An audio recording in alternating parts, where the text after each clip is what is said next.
Welcome back, welcome back. Last week, as you may recall, I spoke to the actor and comedian Billy Connolly. Here's a little more of that very engaging interview. We pick it up just after he'd explained his decision to give up alcohol. I miss there's a, but I think that's youth. I think youth and that come together. I think if you carry on looking for that madness, you become quite pathetic. Yeah.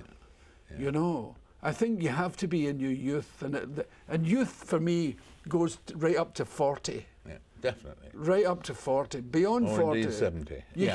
You can remain crazy and youthful in your head beyond 40, and I hope I've done that. I mean, you don't need to grow up. No. You can grow old if you please.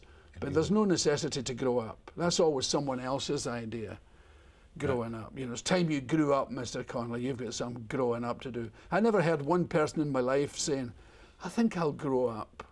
Yeah. You know, it's not a personal thing. It's always forced upon you growing up. And it's boring people saying, I think it's time you became as boring as me. I think it's time you became beige and joined the club. And beige is what we've got to avoid being.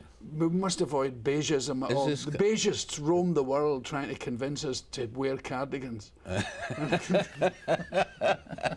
Exactly. They do. The Jehovah's Witnesses. They turn up at your door in cardigans and try and force one on you. And do they? Yes, they do. They do that. Could you ever imagine being something different? You were a folk singer and those things and so on. I mean, could you ever imagine being a, let's think, either say a televangelist or a politician? No. A televangelist might have been an exciting thing to be. But you know, when I was a wee boy, what I always wanted to be was a tramp. Really? Yeah, I wanted to be a tramp. What attracted you to being a tramp? I had a reading book at school, and there was a picture in it of a woman outside a very rosy cottage. There was roses round the door, a very English rural situation. A kind of Mrs. Peggotty, a kind of rotundish woman with an apron, a housewifey woman. And she was given a sandwich to a tramp at her door. And he had a raincoat tied with a piece of string and a hat on. And he was looking very happy. And this sandwich looked delicious. It was like strawberry jam. It was just white bread with very, very red jam. And I thought, what a life. What a wonderful life. You just walk up to somebody's door and they give you a jammy sandwich, and you wander off thinking your thoughts until you're hungry again.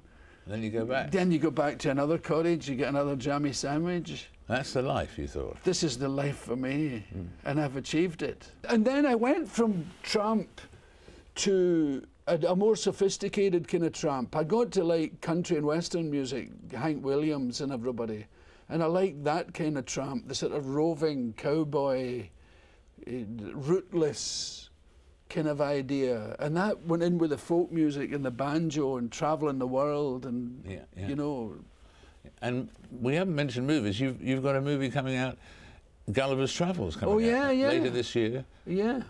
What role do you play? I'm the King of Lilliput.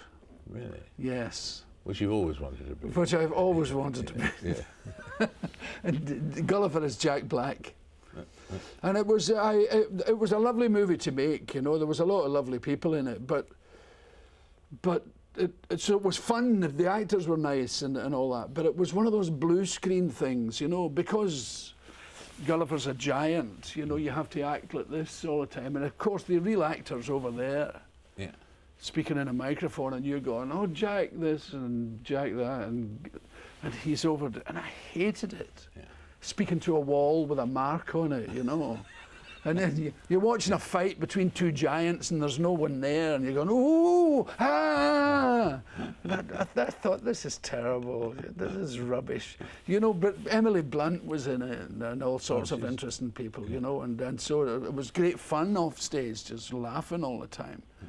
But I hate that kind of movie making. Yeah, yeah. But you've done a lot of movies now. I've done a few, yeah. I'm in a very interesting one called The Boondock Saints, which is a very violent American one, and I like the more violent the better.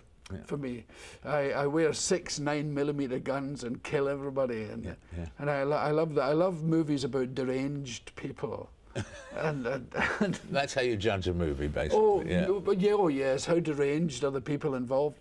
Well, but it's a great way to play.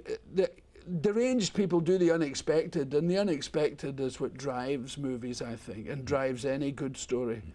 You know, that's why there's no... Drives a life, too. That's why there are so few movies about civil servants, you know. Yeah. That's not so much fun. Yeah. Have you any ambitions left in life? Staying alive is a pretty good ambition, I think. I think it is. Yeah, staying alive, well, smoke cigars. Promise you'll do that. Oh, I'll try. I promise myself every morning. The one and only Billy Connolly, ladies and gentlemen. Our thanks to Billy Connolly. After the break, we'll look at the financial crisis affecting some major European countries with the euro at bay.